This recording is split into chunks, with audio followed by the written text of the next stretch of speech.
Hey, what's up guys? This is Anthony from Anthony's Customs, and for this review, we are finally taking a look at the SH Figuarts Gamerverse Marvel vs. Capcom Wolverine. Gamerverse. They have it on there twice. What the? 3 times! I saw it again! What the heck is going on over at Marvel and Bandai? Okay, so this figure, it's gonna be an interesting one. It's gonna be an interesting one. The Spider-Man figure, some really terrible situations going on there, some really problematic parts of that figure, some things that people absolutely hate, but if you are letting it do what it can do despite those problems, in some ways, in a few select ways, it's really good. Alright, this figure, I'm hoping, can do the same thing. Despite its shortcomings, it's still going to make me want to own it. That's what my hope is. We'll see by the end of the review. So let's go ahead and get it off the stand and take a closer look. Alright, before we look at the figure, let me show you my package. It is fine. Nothing crazy. The whole Gamerverse thing is ugly and goofy if you ask me, so it doesn't do anything for me. They need to figure out licensing. Like, the whole problem with the industry, I think, in some way, is that these corporations that own these licenses don't want to use them appropriately. And so this should be a Marvel vs. Capcom figure, not some bullshit Gamerverse, whatever that is, lame-ass thing. You know what I'm saying? Like, can we just get, like, a Marvel vs. Capcom license going, spread it around to everybody, let's have some good figures made. But no, these corporations are screwing things up. There's the package. End of rant for that. Okay, so like I said, Spider-Man, despite his shortcomings, was able to still win many people over, because you could still hit many poses, and he looked like he was supposed to for the most part. He looked really good. This guy, on the other hand, I'm not so sure. We'll see. He is in stock at Big Bad Toy Store. I'll put a link in the description below if you want to get one. He stands to the top of his head just about 15 centimeters in as neutral a stance as this is. That's just shy of 6 inches. Here he is up against Darwin. Still quite tall for Wolverine if you want him to be tiny, but much shorter than the Marvel one. I will make a separate video, or the Marvel Legends one. I'll make a separate video comparing these two figures. I don't want this video to get derailed by doing that. It'll be too much. But more importantly, this is what he is up against Cyclops in the same line, who is too short. He's still too tall, but he is shorter. Spider-Man's too tall. Like, the whole thing, the scaling is weird for this line, but he is shorter, so if that's enough for you, then you're good to go. I don't know if it's enough for me. I guess it's okay. We'll see if he looks good, because I don't care that the other one is too tall. The Marvel Legends one, I love that figure. He's too tall, but he looks great otherwise. This one, let's see. I don't know. Question of the day. Do you want this to be a Marvel vs. Capcom Wolverine like it should be, or do you want this to just be a generic Tiger Stripe Wolverine like it is? Which one did you hope it would be, and are you pleased with it? For me, both. I'm fine with just a generic Tiger Stripe Wolverine that looks cool. Great, that's awesome, but I do like my Marvel vs. Capcom. I think that's generally the best look for every character who's in those games. So I would have preferred that. Okay, let's talk about this figure. He's very bright yellow. Very light blue, that's fine. The overall shape of him, generic. It's not specifically Marvel vs. Capcom, it's not specifically anything, really. It's just a generic squatty build Wolverine, which is what Wolverine generally is built like. It's leaning towards Marvel vs. Capcom. It doesn't match the sprite, it doesn't match most artwork. It's kind of close to some, but it's just kinda It's kinda He's, this is the biggest thing. I want to get this out of the way. What the heck were they thinking? This has to be the absolute... I don't care about the torsos. We'll get to that too. The torsos on this guy and Spider-Man, ridiculous. What is this? What is it? Either put the paint on it or don't. But also, hair doesn't go in like that. Hair is not lines scratched into your body. What? I can't... There's no way anybody is justifying this. If anybody is justifying this, you have to immediately discount anything they say ever for anything ever. This is absolutely insane. One of the craziest things I've ever seen. It wouldn't be as crazy if they actually put the paint on there, but this isn't even painted. What happened at Bandai where they decided that was what to do? That is just nuts. I can't stress it enough. That being said, the paint job for the tiger stripes, if you want to call them that, the black lines, it's really nice. Looks good. The paint for the X on the belt, It's okay. He's not exactly a very involved figure. And this is something else that really bugs me. This guy had shading throughout. Spider-Man had the web lines painted and stuff. This guy has no paint on him. There's no shading on the blue or the yellow. All we have is this not painted, carved in arm hair. What the heck? I mean, we have the black obviously is painted where it needs to be. But Bandai, what are you doing? You're making it easy for Hasbro to compete. I can't wait to make that video. That's nuts. Other things that stand out first, at first glance. The head's pretty nice. It's not exactly Marvel vs. Capcom. It's close, but they were like scared to do it. The face is pretty close. Surprisingly close, in fact. But the ears, they're about half as big as they should be. You call them ears? I call them ears. So that's not quite right. I do like the claws. The claws are probably the best Wolverine claws any company's ever done. Are they enough for Marvel vs. Capcom Wolverine? No. They're not. They're tiny compared to the Marvel vs. Capcom claws. So, again, it's like they couldn't commit to the exaggerated look of the MvC design. So what we have is closer to a generic Wolverine, which looks pretty good. So, in that sense, I'm very happy with it, despite some of the issues, like those freaking arms. It's nuts. One of the other weird things they did, this is going to be a little bit more of an involved review because it is an import Marvel character, which we don't normally get, and so this guy, Spider-Man Cyclops, they're quite significant in the toy industry, by my estimation. The shoulder pads, they squared them off. Not perfectly, of course, but you can see it's more flat on the top than it is rounded. They would have fit nicer if they were rounded. They bump into this part of his body in an awkward way. It's not like the end of the world or whatever, but if it was rounded, you could fit him around the shoulder better and there'd be less gapping. So that's a thing. It's not a big deal at all, but it's just Bandai doing weird stuff. But now the last thing we have to talk about before we get into the accessories and the articulation is the articulation. Again, Bandai, what are you doing? Why are there so many pieces to the torso and then it still doesn't work? It has the same bullshit in the back that Spider-Man oh my god. We'll talk about the claws in a second. It has this same bullshit back here. Pardon my language. I can't take it anymore, guys. First of all, it's painted terribly. It's fuzzy and ugly looking down there. It's gross. Looks like a knockoff. But it has this piece. This is fixed into his bottom part. It's this piece right here. It's painted. And so it gets in the way. But even with all of those cuts, and we'll get to the articulation, he can't pose. I need to show you the range in order to describe how bad this is. It's ugly as hell, and it doesn't work. It's not like a Revoltech where you can say, well, at least it poses. It doesn't. They didn't try to make this look good. This part right here, surprisingly well hidden because of the tiger stripes. You don't notice the butterfly as much, so I'm kind of okay with that. But these two plastics don't match. This center part is way more lemony than the rest. It doesn't match the rest of the figure. This is more of a lemon yellow. This is slightly more of like a number 2 pencil, a school bus, whatever you want to call it. It's not that, but it's got more red in it. So it throws it off significantly. I don't care about the thong. I know a lot of people hate the thong. Like, it doesn't bother me that much. I'd rather they do it differently, but it's fine. The rest of the figure looks okay, but the torso, in terms of articulation, the torso is absurd. But also the neck, which is I'm going to include in the torso. They segmented his neck. For Cyclops, we got 3, if I remember correctly, 3 separate sculpted necks. For Wolverine, we get 3 pieces of a neck. It's 2, I get it. But what the... Are you shitting me? How is Bandai making stuff... I'm gonna stop swearing, I don't want to keep editing it out. Making stuff like this. That's not a human neck. Bandai, come on. This is just insane. And people are like, oh, he's just angry. Argue with what I'm saying. Am I wrong? Is this a reasonable way to make a standard human neck that doesn't even have extra range? Like, it's just craziness. So, for the aesthetic rating, let's get back to the aesthetic rating. You can make it look okay as a generic Wolverine, but it has some crazy issues. At least the Spider-Man figure could be posed to look good. This guy... Even when you pose him, you still have to suffer with things like this neck that looks like, I don't know, a Godzilla tail. And the torso that's cut into 1,000 pieces with mismatched colors. And the arms that are all jacked up because of the burn victim hair that they put on there.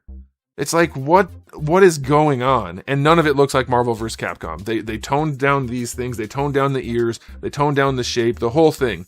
So this guy, to me, he's way worse than Spider-Man. I don't know about Cyclops. Cyclops had the whole thing going on too. I'm going to say this guy aesthetically, for Marvel vs. Capcom, or Gamerverse if you want to be more technical, this guy's going to get a generous 6 out of 10. It's not what it's supposed to be at all, and even the parts that are okay, like in terms of, doesn't matter if it matches the game, they're just weird, like the neck and the arms and the torso. That's crazy. So, all that aside, let's talk about the accessories. We have 2 sets of hands. We have fist hands, and we have open hands, and we have interchangeable claw parts, which is, in concept, okay, just like Cyclops' visor. In concept, it's okay, so we have the claw parts that make it so there's no claws. Then we have 2 sets of claws. One set where they're not quite as spread out, and then one set where they are more spread out, but it's almost not different. So it's like, could we have gotten a set that actually matches the game? That would have been nice. But the claws look great. I love them. I love the sculpt, other than the length, and that's what she said. And I love the paint, but they don't stay in the hands. And they don't actually look good on the hands. There are gaps everywhere. It looks really, really half-assed. Connect them at the factory permanently. Make them look good. Give us alternate hands with alternate claws. Don't give us this interchangeable... I won't swear again. I don't want to edit it out. Don't give us this interchangeable crap that actually looks like crap other than the claws themselves. So that sucks. Alright, we have an alternate head where he's angry, and it looks pretty good, but the paint job is rough for the eyes on mine. It looks a little derpy, but I like the sculpt overall, but again, we have the smaller ears. That's it for accessories. Other than this garbage-ass cardboard, which always sucks no matter what. So, like I said, I can't wait to do the comparative review with the Hasbro figure that came with at least a slash effect. Goodness. Okay, accessory-wise, 5 out of 10. The claws that don't stay on and don't look good in that they connect poorly, I'm not okay with that. The alternate head is only okay. Alright, so let's talk about the articulation. Maybe it'll save this figure, even though I already hinted that it won't. Alright, so the neck, I showed you a little bit. It doesn't have especially good range. He can look up, true, but you also get this, whatever you want to call that. Holy crap. I'm not going to get into it again. That's terrible. He can look down, so that's fine, but like every figure on the planet can, if it has opposable neck. It doesn't even lean well to the side. So like, it's fine, but you can do that without having it segmented. That's just nuts. By the way, I know the video is kind of dark, or at least it might be by the time I'm done editing. I don't know. It's because of the yellow. This kind of material is hard to film, so I'm doing the best I can. Sorry if it doesn't look great. Hopefully the video is still useful. You can get the head to move, but having the neck segmented like that isn't a necessary thing. The butterfly joint on this guy, it moves around, but it doesn't actually have a lot of range. Like, that's as far forward as it goes. So, and that's as far back as it goes. And you get this giant gap at the top up here. So it raises up some. Like, you can raise it up. That's kind of cool, I guess. Except for the fact that they did this ugly-ass shoulder design in here that you have to hide with the shoulder pad in order to make it look okay, but then it's still hideous. It's like they used the tiniest little ball peg possible and the tiniest ball hinge possible on his big, fat, meaty shoulder because they have lost their way completely, trying to be a Revel tech when they're not. This piece moves around in a weird way. I don't know that it's entirely useful. It's more useful than not moving at all, but it also is a problem at the same time, so I'm not sure that it's a good thing. It's not a very good butterfly joint. The way it has limited range makes it very strange. And as I told you, we have this ugly-ass tiny shoulder situation underneath the shoulder pad. The shoulder pad is just connected on a ball peg. It moves around enough that you can hide things, so it's okay. I don't know about this. Like, adding the yellow to the bottom of the armpit seems like a really bad choice. It seems like a really bad choice. Why did they take it all the way down to here? So that when he raises his arm, it looks ridiculous? Couldn't they have just made it so that the yellow... Can't get this out of the way. It goes in that way more? Just so that there's a little bit on there if you really wanted it there? Ah, man. It's like Bandai has just given up entirely at being respectable.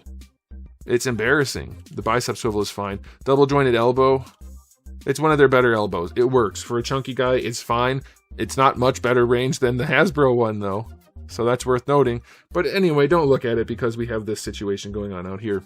Ball hinge wrists, I like that they use nice fat ball hinges. That's what you do. You want them to be the same size as the wrist. So that's good. Those work.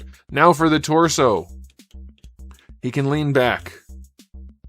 He can lean back like that. Is that necessary? Do we need an extra cut for that? We don't.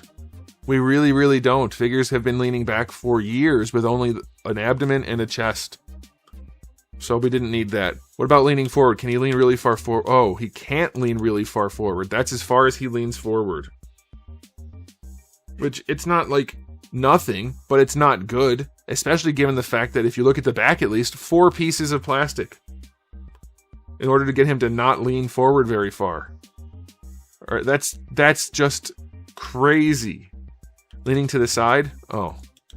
A little bit right there. Because they brought this down so far that he can't actually lean up at the top at all. So it's very, very limited. And then the waist twist, you might suspect, is better than on the Spider-Man figure. It's not. Because you still can't twist down here. And they didn't make it so that it could twist at the top either. So it's basically nothing. This is just embarrassing. It's pathetic what Bandai is doing a lot of the time these days. Oh, one other thing I want to talk about the claws, because we might as well go full rant on this figure, because what are we doing if we're not? Whoever sculpted the hands was like, I don't know, unable to do a straight line? If you have claws and you're Wolverine, let me pan back so I can show you my own hand. You make a fist like this, right? So that the claws come out like that. You square off your knuckles. You don't do this.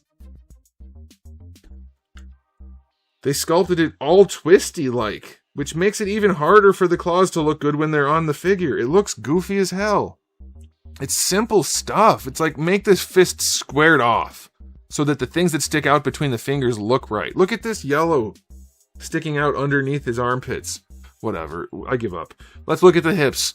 The hips have the floaty thong thing like we talked about already. Spider-Man had it. It's not a good design the way they keep making the skinny thing with the thong, but at least Spider-Man, even though it falls apart or can fall apart and break and everything, it ended up at least you can do the poses. So let's see if Wolverine can pose. Bringing his leg out to the side.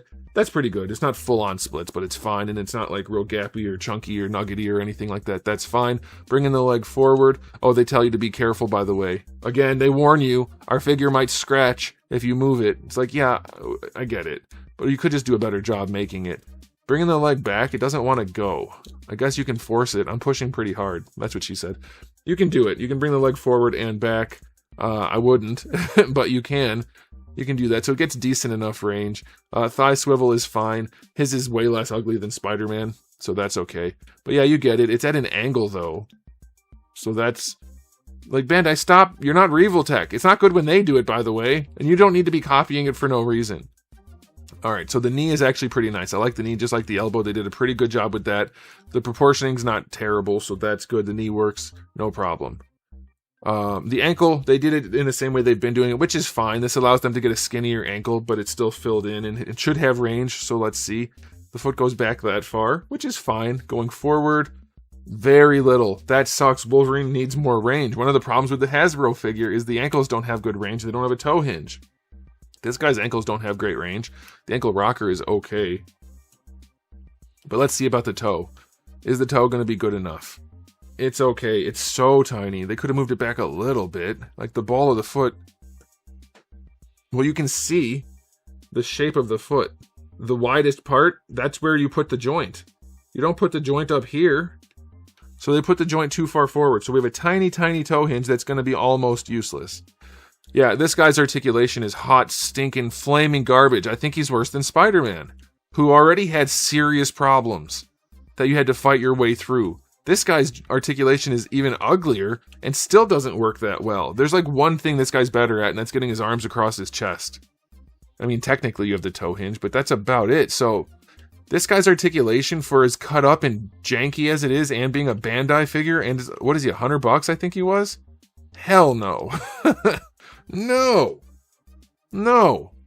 4 out of 10 for articulation. For this price with this much cut? No freaking way. Now, all that being said, it's time to do a final rating. Do I still enjoy this figure despite all of its flaws? I do. The flaws drive me absolutely insane. They don't need to be there, and that's what we're going to talk about for the review. My personal thing is I still enjoy the figure. I still like Wolverine. This is a relatively good Wolverine. It's just crazy overpriced and has more flaws than I could possibly imagine that would ever happen from Bandai. It's still fun for me to own the figure. But as a reviewer, this is an absolute abomination of a figure for $100 from who should be like the best import making figure company ever, because they've been doing it forever and they were the guys to go to for the longest time. They should be able to just knock this out of the park home run. And this is a missed bunt, a strikeout bunt. How's that? I don't know baseball that much. Okay, so time for the final rating on this guy. I'm going to say, with the price included, with the accuracy to the source material included, with the range that's not there, with all the ugly cut, like everything that I mentioned, all of the ranting included, this guy officially gets, the objective rating is going to be a generous 4 out of 10. That's the official rating. My personal enjoyment is a different thing, which I think people often don't understand. These aren't reviews based on what I have fun playing with. Like, it's not that. That's not what a review is. Who gives a shit what I enjoy personally? You guys don't care. It doesn't matter what I enjoy. I might enjoy, I don't know, like reaction figures, but that doesn't make them good. Anyway, I enjoy it enough. Not for $100, but I already have it, so whatever. Yeah, it's a 4 out of 10. It's a huge miss. And I'm going to do a comparison video with the Hasbro one, so if you guys want that, let me know in the comment section below. I mean, if everybody says no, I won't do it, but I want to do it. But let me know. So let me know what you guys think about this. I'm done. That was a much longer rant than I planned, but I couldn't help it. Let me know what you guys think, and we'll talk. So thanks for watching. If you enjoyed the video, please do give it a thumbs up. If you didn't, give it a thumbs down, and if you haven't subscribed, you should. I have new videos just about every single day, and thousands already on the channel, so make sure you come back for all of that. And in the meantime, keep collecting.